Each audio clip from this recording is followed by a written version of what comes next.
اہم صورت ہے جو حضرت عمر فاروق رضی اللہ تعالی عنہ کے اسلام لانے کا سبب بنی۔ دنیا کے اندر جرنیل اور فاتحین تو بہت گزرے ہیں، لیکن ان تمام جرنلوں کے سردار اور تمام فاتحین کے سردار حضرت عمر فاروق رضی اللہ تعالی عنہ ہیں۔ دنیا کے بڑے سے بڑے کمانڈر اور جرنیل آج بھی حضرت عمر کے سامنے کوئی حیثیت نہیں رکھتے۔ حضرت عمر فاروق رضی اللہ تعالی عنہ کا نام تو عمر تھا، کنیت ابو حفص تھی اور لقب تھا فاروق، جو رسول اللہ صلی اللہ علیہ وسلم نے عطا فرمایا تھا۔ آپ کا سلسلہ نسب نویں پشت میں جا کر رسول اللہ صلی اللہ علیہ وسلم سے جا ملتا ہے۔ قبیلہ قریش سے حضرت عمر کا تعلق تھا اور نویں پشت میں جا کر ان کا سلسلہ نسب رسول اللہ صلی اللہ علیہ وسلم سے جا ملتا ہے۔ آپ علیہ الصلوۃ والسلام کے 9 دادا تھے مرہ، ان کی 2 اولادیں تھی عدی، ایک کا نام تھا عدی، ایک کا نام تھا کعب۔ پیغمبر علیہ الصلوۃ والسلام کعب میں سے ہیں اور حضرت عمر مرہ میں سے ہیں۔ 39 لوگ مسلمان ہو چکے تھے، لیکن اب بھی خوف و دہشت کا عالم تھا، اور صفا پہاڑی کے پاس ایک مقام تھا، ایک جگہ تھی دار ارقم، وہاں پر مسلمان چھپ کر عبادت کیا کرتے تھے۔ پیغمبر علیہ الصلوۃ والسلام نے ایک روز دعا مانگی، اللہم اید الاسلام بابی حکم ابن ہشام او بعمر ابن الخطاب، اے اللہ اسلام کو تقویت عطا فرما، یا تو ابو حکم عمر ابن ہشام یعنی ابو جہل کے ذریعے سے، یا عمر ابن خطاب کے ذریعے سے، یعنی ان دونوں میں سے کسی ایک کو اسلام کی ہدایت دے دے۔ لیکن اللہ کی نظر انتخاب حضرت عمر پر پڑی۔ حضرت شاہ عطا اللہ بخاری رحمۃ اللہ علیہ فرمایا کرتے تھے کہ حضرت عمر تو مراد رسول ہیں، یعنی وہ ہیں جن کو اللہ کے نبی نے چاہا ہے، اور باقی صحابہ مرید رسول ہیں، یعنی وہ رسول اللہ صلی اللہ علیہ وسلم کے مرید ہیں اور حضرت عمر مراد ہیں۔ اللہ تبارک و تعالیٰ کا اس امت کو ایک تحفہ اور عطائے خداوندی ہے حضرت عمر رضی اللہ تعالیٰ عنہ۔ اسلام لانے کا سبب یہی صورت بنی۔ ہوا یہ کہ ایک مرتبہ ننگی تلوار ہاتھ میں لے کر چلے جا رہے ہیں، راستے میں بنو زہرہ کے ایک صحابی تھے نعیم بن عبداللہ، وہ ملے، پوچھا کہ عمر کدھر کا ارادہ ہے؟ کہا کہ یہ جو نئے نبی کھڑے ہوئے ہیں اور انہوں نے نبوت کا دعویٰ کیا، خاندانوں میں تفریقیں پیدا ہو گئی ہیں، لوگ بتوں کو برا بھلا کہہ رہے ہیں، میں ان کا قصہ تمام کرنے جا رہا ہوں۔ تو حضرت نعیم بن عبداللہ نے کہا کہ عمر تم اتنی آسانی سے رسول اللہ کو ختم کر دو گے، اور ان کا خاندان بنو عبد مناف اور ہمارا خاندان بنو زہرہ تمہیں یوں ہی چھوڑ دے گا؟ ایسا نہیں ہو سکتا۔ تو حضرت عمر نے کہا کہ لگتا ہے کہ تو بھی مسلمان ہو گیا، کہ ہاں الحمدللہ میں مسلمان ہو گیا ہوں۔ اور عمر رسول اللہ صلی اللہ علیہ وسلم کے پاس جانے سے پہلے اپنے گھر کی خبر لے، تیری بہن فاطمہ اور تیرا بہنوئی سعید بن زید مسلمان ہو گئے۔ حضرت عمر فوراً غصے میں اپنی بہن کے گھر پہنچے۔ جب حضرت عمر کو ننگی تلوار میں آتے ہوئے دیکھا تو حضرت خباب ابن الارت رضی اللہ تعالی عنہ قرآن پڑھا رہے تھے، حضرت سعید بن زید اور حضرت فاطمہ کو، بہن بہنوئی کو، داخل ہوئے۔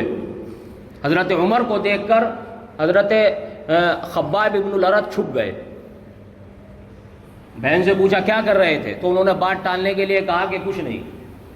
کہا کہ نہیں، سنا ہے کہ تم مسلمان ہو گئے ہو؟ کہا کہ ہاں۔ حضرت عمر نے اتنی زور سے اپنے بہنوئی کو پٹکا زمین پر کہ ان کے خون جاری ہو گیا، بہن کھڑی ہو گئی سامنے۔ کہا کہ عمر اگر تو خطاب کا بیٹا ہے تو میں خطاب کی بیٹی ہوں۔ حضرت عمر نے ایک تماچا بہن کے مارا اور اتنی زور سے رسید کیا کہ خون نکل آیا۔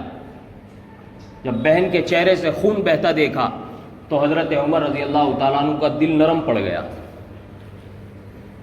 اور کہا کہ لاؤ کیا پڑھ رہے تھے مجھے دکھاؤ۔ مشرکین عرب میں اور خاندان قریش میں سب سے پڑھے لکھے آدمی حضرت عمر تھے۔ کہا کہ لاؤ وہ لاؤ جو تم پڑھ رہے تھے۔ کہا کہ آپ حالت کفر میں ہیں اور ناپاک ہیں، غسل کر کے آئیے، یا ایک روایت میں ہے کہ وضو کر کے آئیے۔ تو حضرت عمر نے غسل کیا ہے، وضو کیا، اور انہوں نے قرآن کریم ابھی پورا نازل نہیں ہوا تھا، یہ سورت نازل ہوئی تھی تو یہ دی۔ جب حضرت عمر نے یہ سورت پڑھی تو فرمایا کہ یہ تو بہت عمدہ کلام ہے، یہ تو بہت میٹھا کلام ہے، اور حضرت عمر کا دل نرم پڑ گیا۔ حضرت خباب بن الارت نے جب یہ سنا تو وہ کونے میں جو چھپے ہوئے تھے نکل کر آئے اور کہا کہ عمر، لگتا ہے کہ رسول اللہ صلی اللہ علیہ وسلم کی دعا تیرے حق میں کام کر گئی۔ میں نے رسول اللہ صلی اللہ علیہ وسلم کو رات دعا مانگتے ہوئے دیکھا تھا، اے اللہ یا تو عمر ابن خطاب کو ہدایت دے دے یا عمر ابن ہشام یعنی ابو جہل کو ہدایت دے دے، لگتا ہے کہ تیرے حق میں دعا قبول ہو گئی۔ حضرت خباب بن الارت سے کہا کہ مجھے رسول اللہ صلی اللہ علیہ وسلم کے پاس لے چلو۔ انہوں نے کہا کہ صفا پہاڑی کے پاس دار ارقم ایک مکان ہے، وہاں پر رسول اللہ صلی اللہ علیہ وسلم اور آپ کے صحابہ موجود ہیں، وہاں پر چلتے ہیں۔ چنانچہ اسی شان کے ساتھ ہاتھ میں ننگی تلوار اور حضرت عمر دار ارقم کی طرف بڑھے۔ جب صحابہ نے دیکھا کہ عمر آ رہے ہیں ننگی تلوار لے کر تو صحابہ کو فکر لاحق ہوئی۔ حضرت حمزہ وہیں پر موجود تھے۔ حضرت حمزہ نے کہا کہ ڈرنے کی ضرورت نہیں، اگر خیر کے ارادے سے آئے گا تو ٹھیک ہے، ورنہ میری تلوار اس کا کام تمام کر دے گی۔ حضرت حمزہ نے کہا، وہ بھی اسد اللہ تھے، اللہ کے شیر تھے۔ آئے، داخل ہوئے تو آپ علیہ الصلوۃ والسلام نے حضرت عمر سے کہا کہ عمر، اب تک وقت نہیں آیا کہ تو اللہ کے دین میں داخل ہو جائے۔ فوراً کلمہ پڑھ لیا، اشہد ان لا الہ الا اللہ واشہد ان محمدا عبدہ ورسولہ۔ مسلمانوں نے جب خوش ہوئے اس خوشی میں ایسا نعرہ تکبیر بلند کیا کہ کعبے کے پاس جو مشرکین مکہ بیٹھے تھے وہ بھی حیران رہ گئے کہ آج مسلمانوں میں کرنٹ سا کیسے آ گیا۔ فوراً خبر پہنچ گئی۔ حضرت عمر نے اسلام لاتے ہی فوراً کہا کہ یا رسول اللہ، کیا ہم حق پر نہیں ہیں؟ یہ چھپ کر کیسی عبادت ہے؟ آئیے چلتے ہیں، کعبے کے سامنے نماز پڑھتے ہیں۔ 40 میں مسلمان تھے۔ آپ علیہ الصلوۃ والسلام نے 20 صحابہ کی 2 جماعت بنا دی، ایک جماعت کے آگے حضرت عمر کو کر دیا اور ایک جماعت کے آگے حضرت حمزہ کو کر دیا، اور شان کے ساتھ کعبۃ اللہ میں داخل ہوئے۔ کسی مشرک کی ہمت نہیں ہوئی ان اللہ کے شیروں کو دیکھ کر کہ وہ اف بھی کرے، اور شان کے ساتھ نماز پڑھائی۔ اب جو طاقت اور قوت اور جوش اسلام کے خلاف تھا وہ اب الٹ گیا، وہ بہادری، دلیری، شجاعت وہ ساری کفر کے خلاف ہو گئی۔ حضرت عمر رضی اللہ تعالیٰ عنہ، حضرت جبرائیل آئے اور آ کر اللہ کے نبی صلی اللہ علیہ وسلم کو خبر دی کہ یا رسول اللہ، آج آسمان کے فرشتے بھی عمر کے اسلام لانے سے خوش ہیں۔ آج آسمانوں پر فرشتوں میں بھی ایک خوشی کا ماحول ہے عمر کے اسلام لانے سے۔ پھر اللہ نے کیا مقام عطا فرمایا؟ حضرت ابو بکر کے بعد دوسرے نمبر پر حضرت عمر کا مقام آتا ہے، اور کن کن پیشن گوئیوں سے اور کن کن عظمتوں سے رسول اللہ صلی اللہ علیہ وسلم کی زبانی اللہ نے نوازا۔ بخاری شریف کی روایت ہے، آپ نے فرمایا کہ عمر، تم جس راستے سے گزر جاتے ہو شیطان وہ راستہ کاٹ دیتا ہے، شیطان اس راستے پر نہیں مار سکتا۔ اور ایک بخاری شریف کی ایک روایت میں ہے کہ آپ نے خواب دیکھا کہ آپ کے پاس ایک دودھ کا پیالہ لایا گیا، پیغمبر علیہ الصلوۃ والسلام نے وہ پیا، اور اتنا پیا کہ ناخنوں سے دودھ چھلکنے لگا۔ پھر وہ پیالہ آپ نے حضرت عمر کو دے دیا، پھر حضرت عمر نے بھی پیا۔ پیغمبر علیہ الصلوۃ والسلام سے صحابہ نے پوچھا کہ یا رسول اللہ، اس کی تعبیر کیا ہے؟ آپ نے فرمایا کہ اس کی تعبیر علم ہے۔ پتہ چلا کہ صحابہ میں سب سے بڑے عالم بھی حضرت ابو بکر کے بعد حضرت عمر رضی اللہ تعالیٰ عنہ تھے۔ اور ایک خواب آپ نے دیکھا کہ لوگوں نے کرتے پہن رکھے ہیں، کسی کا کرتا پیٹ تک، کسی کا کرتا ٹخنوں تک، اور حضرت عمر کا کرتا اتنا لمبا کہ پیچھے گھسٹ رہا ہے۔ آپ علیہ الصلوۃ والسلام نے تعبیر دی کہ اس سے مراد دینداری اور تقوی ہے، یعنی حضرت عمر کے اندر دینداری بھی سب سے زیادہ تھی اور تقوی بھی سب سے زیادہ تھا۔ چنانچہ زندگی بھر رسول اللہ صلی اللہ علیہ وسلم کے مشیر خاص رہے، اور جب رسول اللہ صلی اللہ علیہ وسلم کی وفات ہو گئی، حضرت ابو بکر صدیق رضی اللہ تعالیٰ عنہ خلیفہ بنے، تو حضرت ابو بکر صدیق رضی اللہ تعالیٰ عنہ کے وزیر رہے ہیں، اور حضرت ابو بکر صدیق رضی اللہ تعالیٰ عنہ نے اپنے بعد حضرت عمر کو خلیفہ نامزد کر دیا تھا۔ چنانچہ خلافت کا بوجھ آنے کے بعد ایسی خلافت اور ایسی حکومت حضرت عمر نے کر کے دکھائی کہ تاریخ انسانیت میں حضرت آدم سے لے کر اور قیامت تک حضرت عمر جیسی حکومت کوئی نہیں کر سکتا۔ 40 خصوصیات حضرت عمر کی لکھی ہیں جو حضرت عمر نے اپنے فہم سے اور اللہ کی طرف سے جاری فرمائی ہے۔ ڈاک کا نظام ہے، اور مسلمانوں میں ایک وظیفے کا نظام حضرت عمر نے جاری فرمایا۔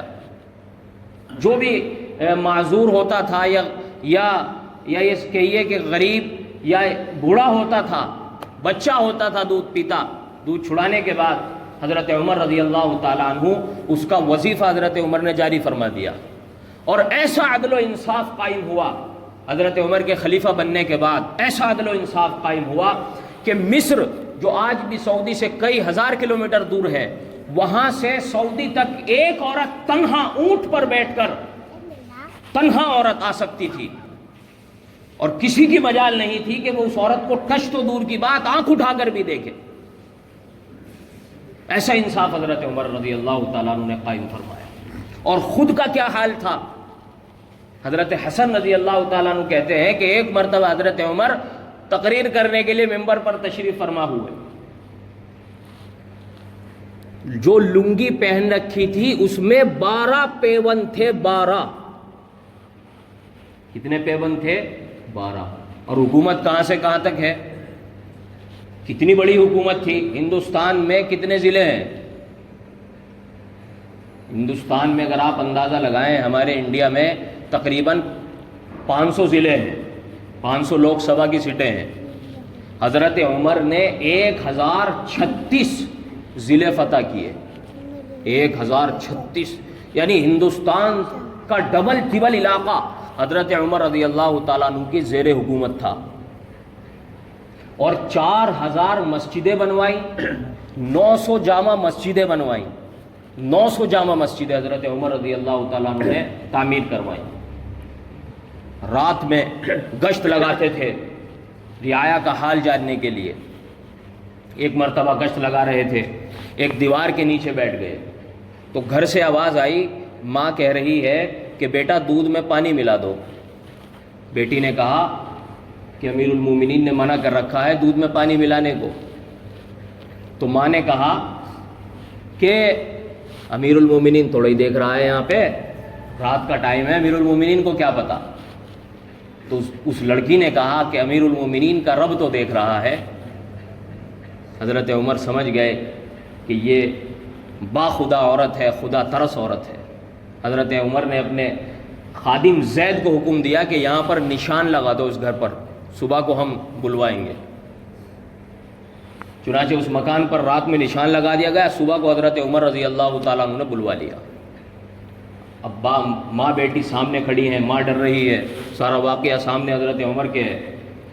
حضرت عمر نے اپنے بیٹوں کو بلایا اور کہا کہ بیٹے، ایسی لڑکی میں چاہتا ہوں کہ میرے گھر کی بہو بنے۔ تم میں سے اگر کسی کو نکاح کی حاجت ہو تو وہ اس سے نکاح کر سکتا ہے، مجھے نکاح کی حاجت نہیں، خلافت کے کام زیادہ ہیں، ورنہ میں اس لڑکی سے نکاح کرتا۔